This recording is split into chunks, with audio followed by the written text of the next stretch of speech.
Welcome everyone, it's Michael Dehaan from Quantum Leap Global. I've got Thalia Kleckin with me today. How are you, Thalia?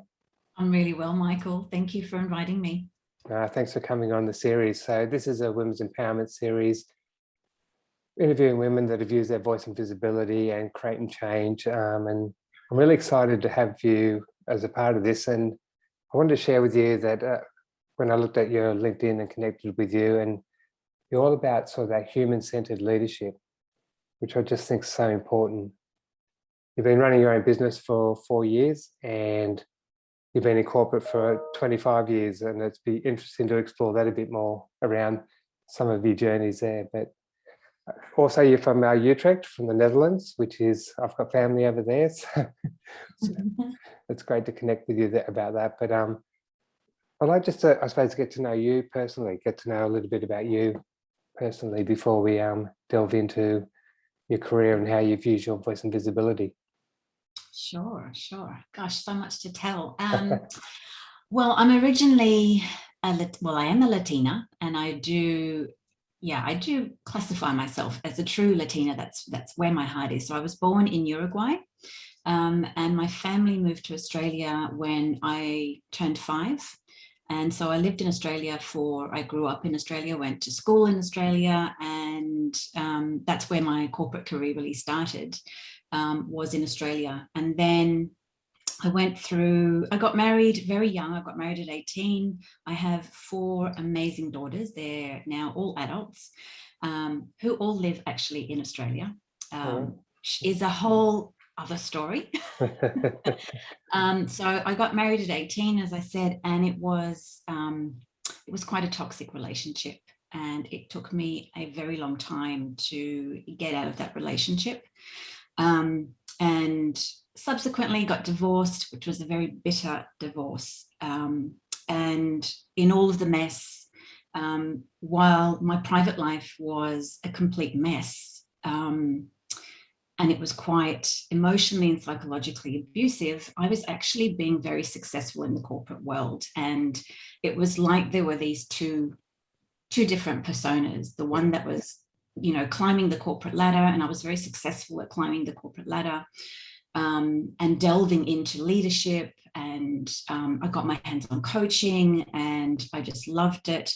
And then there was the private me that was a complete and utter mess. And anyway, 17 years after that, I finally left the marriage, and I ended up meeting and falling in love with a Dutch man, and moved to the Netherlands after a total breakdown. I guess if I look at it now, I would say I was in a deep depression and I didn't really know it. Moved to the Netherlands when I was 36 and had to rebuild everything from scratch. So I rebuilt my whole corporate career. Thankfully, in this country, you can speak English. I was learning Dutch. I did learn Dutch. I had to study to pass the exams. But yeah, I was fortunate that I could work for international companies, and I could do that speaking English and speaking Spanish. And that's how I built my corporate career again. And then decided that I wasn't happy with all of that. And even though I was really successful again, climbing that corporate ladder, inside I was just so miserable. It just wasn't in alignment with my personal values. And then 4 years ago, with the support of my husband, I left, and I kind of took hold of myself and said, look, I've got so many great skills in coaching and training and working with people. I can do this for myself. And so I started my own coaching business, almost 4 years ago now. And it's been quite a journey. I can imagine. And what I heard there is that sort of, that depressed state, that deep depression, and not even knowing it. And I sort of question whether that's a part of sort of your makeup. I hear that a lot in regard to, in particular, women that taking on that martyr role. You just got to keep going. Yeah. You just got to, because it's never, in a sense, putting yourself first. You just got to keep showing up, even though you're suffering inside. Yeah, and I think it's so easy, particularly for women, just to numb that whole side down. I mean, I remember always saying, you know, when I was really in the thick of my marriage breaking apart, I always was saying to my friends, I don't have time to have a nervous breakdown. I can't. That's a privilege and a luxury I don't have, because I'm raising four children and I've got a career, and yeah. So I think it's so easy for us to numb everything down to the point that we just don't feel anymore, but to our great detriment in the end, because our body remembers. Our body stores trauma. Our body remembers that trauma, and one way or another, it will come out. And for some people that, you know, that means, you know, they get ill, it manifests physically in their body. And for others, you know, emotionally, spiritually, mentally. So, you know, that so much of mental illness is around storing, you know, that trauma, and we all have trauma. So yeah, I think women especially are really good at numbing things. And even when I speak with a lot of women, you know, we talk about autoimmunes and things like that. So yeah, as I said, it's listening to your body, and your body saying enough's enough. And I think you've gone through that one with your personal relationship, but also the corporate world. Yeah.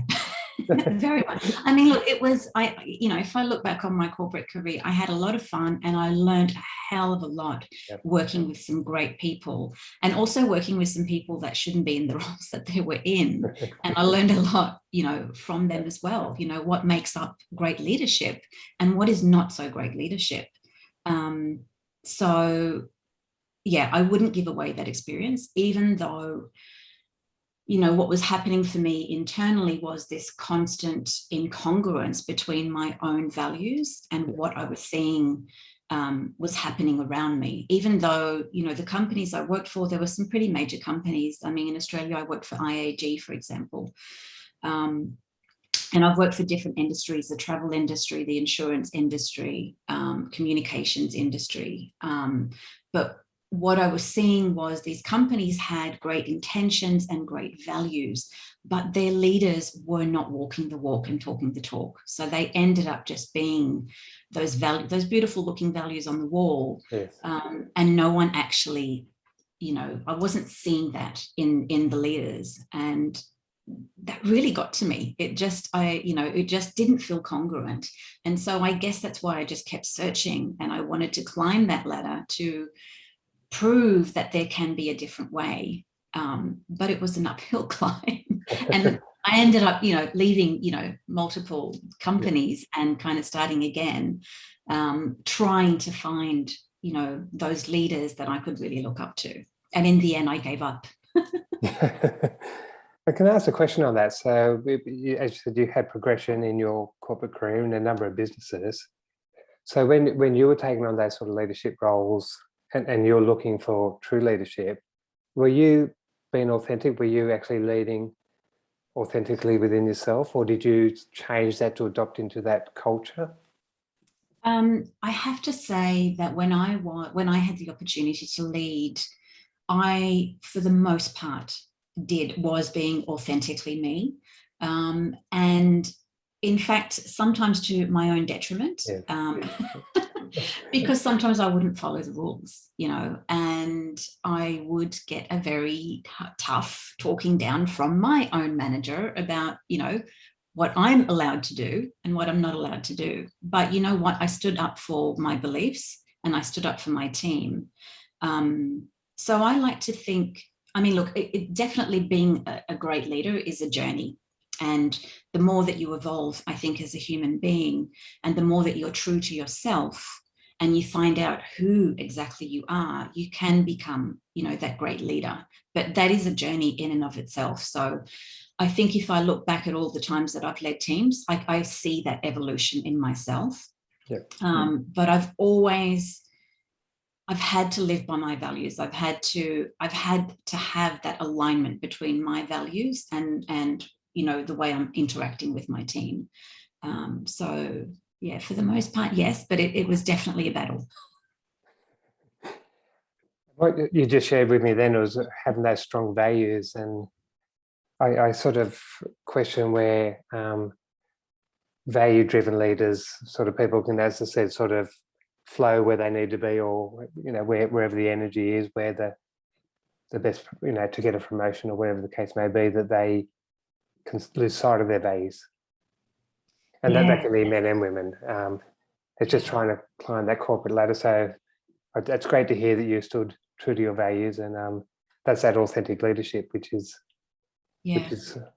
and I'd be interested now when you're talking about that co-creating that humanistic sort of work culture. Really interested in learning a bit more about that, because that's, I suppose, where people all want to belong. They want to feel safe and they want to be innovative when they come to work, and it's very much around creating that culture. So I'd love to sort of understand more about the work you're doing there. Yeah, well, the work that I do now is, and I use the word co-create, human-centered cultures, because I do feel that it has to be a co-creation between, myself and, those that I work with. Anytime that you work with someone, I feel that, it is a co-creation. It's not just, you as the guru or, the trainer or the coach that's bringing that. It is that co-creation. So that to me is really, really important. It's that blend and alchemy of us working together that will affect change. And I choose to work with leaders because I think that if you want to change a company culture and you want to really center humans as part of your business strategy, then I think that starts at the top. And I've seen a lot of companies where they try and affect change by not with the leaders, but with the rest of the company. And I know that, for example, there are so many different wellness programs, and that's really heavily promoted in a lot of companies, but their own leaders don't even know what those wellness programs are. And I just think that that's a disconnect. And again, that's not really congruent.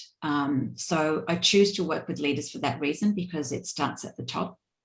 And I really believe, that it's time that companies look at their employees as whole humans. And that really means taking care of not just their physical needs, and obviously now with COVID, in various stages around the world and offices opening, that physical aspect is really, really important, that physical safety. But so is that psychological safety. So is that emotional safety. And I also believe that spiritual safety. So I think that it's really treating humans and seeing them as whole humans, because for so long, I think companies only looked at, the physical aspect of employees, what they can bring to the company in terms of productivity, and maybe even some emotional stuff was done as well of late years. That's why a lot of leaders have been trained in emotional intelligence, and that's kind of become a new thing. But I think there needs to be more work, more holistic view, and really centering employees as part of your business strategy. And that's something I'm really, really passionate about. So are you taking the leaders through that program? And I think you're spot on in regard to creating that change with the leaders, because they're able to create the change and it's how they show up. And a lot of times the leaders can be struggling themselves. Yeah, exactly. So it's really working on them, because if they don't feel emotionally, psychological safe, they're going to not be able to lead in that sense. Exactly. And so in terms of the leaders, it's really about them becoming self-responsible and having that self-mastery. Once you're able to really master yourself, it's so much easier then to empower and inspire other people. If you don't have a handle on yourself, then it's really hard to empower anybody else. You really start to, get into your head. You start to become very egocentric, and you start to hold the power to yourself. It's this kind of false leadership that you often see in companies, right? And people hanging on to their power, wanting to be that guru, instead of really empowering and inspiring other people to be the best that they can be authentically. And so for me, it's all about self-mastery. It's about, self-mastery of your physical self, your emotional self, your psychological self, and your spiritual self. So bringing in all those aspects, because then you're going to be the most authentically you leader. And that's how you're going to really impact and create change. Yeah, and that's, I mean, these are the leaders now, ideally, and the future leaders. Yeah. So what do you come across with? Because as I said, there is a bit of ego in corporate, potentially. I've been doing it this way for years. Who do you, and that's looking internally, and some people don't really want to look internally. So they're saying, I'm a great leader, I've got a great culture, and it might not be the case. So how do you sort of break down that wall, you got that resistance? Yeah. It really depends. I mean, on a one-to-one on a one-to-one level, I work a lot with energetics, with energy. And it's not for the faint-hearted. One of the things I do on a one-to-one coaching aspect with people is I identify their negative self-belief. One of the core fears that they have that is actually preventing them from being great leaders. Yeah. And once you're able to tap into that, there's resistance, a little bit of resistance, because you kind of go, oh, that hurts, and but once you then start to identify how that's playing out, so whether that fear is I'm not good enough, which is a very common fear in all of us as humans. But once you start to identify and really talk about specific things in how that fear is playing out for them in the way that they lead people or the way that they're actually living their lives, that's when the resistance starts to break down. Because that's when they start to think, wow, actually, if I look at myself, that's true. I do act like this, and I see these things. I see how I'm doing these things in my personal life, and I see how that's being reflected in my working life. So it's a very powerful way and a very deep way to connect with people right off the bat. But like I said, it's not for everybody. It's not for the faint-hearted. And I think that, when you're working with anyone and with any niche, you're not going to be for everybody. And I like to go deep fast. That's the way I work, because I think that's how you create that change and transformation. Yeah. But it's not for everybody. And if you're a leader and you're not ready to really look at yourself and to take the time to invest in some of the shadow aspects of how you lead and who you are, then you're probably not going to want to work with me. That's a fair point. And I think that's that clarity, that's that authenticity that you bring to the table. Yeah. This is what I offer. This is who I am. Yeah. And if you're not ready, I think you have to be ready as a leader. You have to be ready to take that internal journey. And to really look at what you're doing. And specifically, especially if you're in that C-suite kind of leadership where you are impacting so many people and you're really driving, company values. And I think you have to be able to look inside and say, is the way that I'm leading people, is this the right way? Yeah. And I think, the pandemic has been a huge eye-opener for many people. I think being in lockdown has changed a lot of people's minds and changed a lot of leaders' minds in the positive. Because I think, we've all had to have that period of self-reflection, whether we wanted to or not. We were stuck at home with, either on our own, by ourselves, which would have been really, really difficult, or with a partner, or with, children, so I think that has actually had a positive impact in the way that companies now are thinking about running their businesses. Yeah. And we're seeing that with, hybrids, styles of working, and, a lot of leaders asking their employees, whether they are happy working from home, whether they want a combination of that. So I think that things are changing for the better. And I do think that leaders are more open to looking within, and even looking at that spiritual aspect, which is a big part of my work, that and those are the companies and the leaders and the individuals that I want to work with. Yeah, yeah. And what sort of advice, so young women watching this series and looking to sort of climb that ladder and make a change, so really being authentic. So what's some advice, because they'll come up against some hurdles, and you've shared some of them in a sense, sort of, you know, not being authentic to yourself, but also not being that sort of paradigm, that sort of male-dominated paradigm, and getting sort of told to either come back in line, whatever. So what sort of advice would you give women? I think this is an amazing opportunity to have more women leaders in corporates, in businesses globally, to be honest. So, but what sort of tips or strategies or advice would you give young women on that pathway? I think the biggest tip is to go within, is to really really start to take a look at yourself, and because it is a journey for yourself, right? It is all about that self-mastery. So look at ways in which you can build your confidence, build your self-worth and your self-esteem. That is one of the key things. When I started, I was so lacking in self-esteem for many reasons. And as I said, you know, my personal life, which was a complete disaster, where I didn't have that self-worth, but in the corporate life I did. I would say, you know, find ways that you can build your self-worth.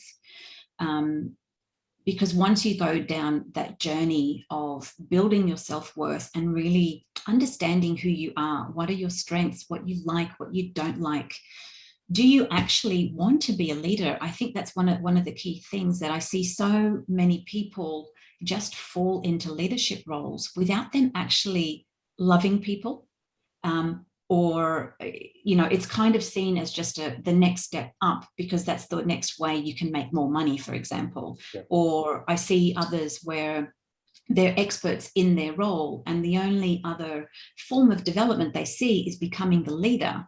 But it's not because they have this desire to be that leader. And so I would say really take time to experiment, take time to build your self-worth, take time to understand exactly who you are so that you can show up authentically. And I would say also build a team, a support kind of network around you of other women that are going to have your back. That's so important. If you can have that in the workplace, other women that you can come to for support, for just talking things out, someone else that can, you know, kind of mirror what, you know, you and maybe some of the ways in which you're not being visible or not showing up, that can just be so useful. I know that in the roles that I've had, I've always been that advocate for other women, and I've seen how easy it is for people to talk behind your back and to bring you down. And so I've always wanted, you know, I always wanted to be that woman that puts the crown back in your head, you know, and doesn't tear you down. So if you can find, you know, other women like that, that's so helpful. But go on the journey internally, you know, figuring out what you want, building the self-worth, going down that spiritual journey as well, you know, learning how you can regulate your thoughts and your emotions is key, and understanding the shadow parts of you, you know, knowing that doesn't make you broken. It's just a part of your humanness, the messy humanness that we all are. Well said. And I think the simplicity of two things that you said there is know who you are and know what you want. Yeah. And a lot of times, as I said, that self-worth comes into it, or the shadows come into it. And a lot of times we sort of forget, we get a bit lost on who we are. Yeah. And we certainly get lost on what we want. Absolutely. Yeah. And that's a journey in itself. It's okay to experiment. You know, it's okay to to be in one industry and then think, no, that's not right, I'm moving in another direction. It's okay to say, I really wanted this job today, and now, 1 year later, I'm not so sure I want it. It's okay, to chop and change, because it's part of that experimentation. It's part of that journey. And that's part of finding who you are. Yeah. And again, I talk to 90% of my clients are women, and we talk about joy, like what brings joy in your life. And that's men are the same there. I think we can lose a little bit of that because we're always putting other people first. Yeah. So to complement that with your career, with your family, with your life, with you personally, and you internally. So I think that's just a very powerful way to look at that, and just making that sort of self-care and looking after yourself is just so important. Yeah. Unfortunately, self-care is, the word itself doesn't have a great rap for whatever reason. It's kind of like authenticity. It's been overused, but really, as a leader, you do need to have self-care practices in place. If you're going to be a great leader, you need to have those boundaries in place. You need to, and it's not just about, having a pedicure. It could be, or, going for a run, but it's really taking care of yourself on all levels, emotionally, spiritually, and physically. And you need to prioritize that. Yeah. So I knew it was going to be a great interview. I knew you were going to be able to share so much value, and that human-centered leadership is just so important. It is where businesses are showing up now. It's future businesses that are going global there that are going to make such a difference. So love the work you're doing, and sort of getting people to look inside and saying, well, what are we building? What's the culture? Is it inclusive? Are we bringing everyone on this journey, and does everyone belong? So love, as I said, love the work you're doing, and thank you for sharing some of your insights in this series. Thank you so much. I've loved every second. I could continue talking to you forever. It was great to have you on. Thank you.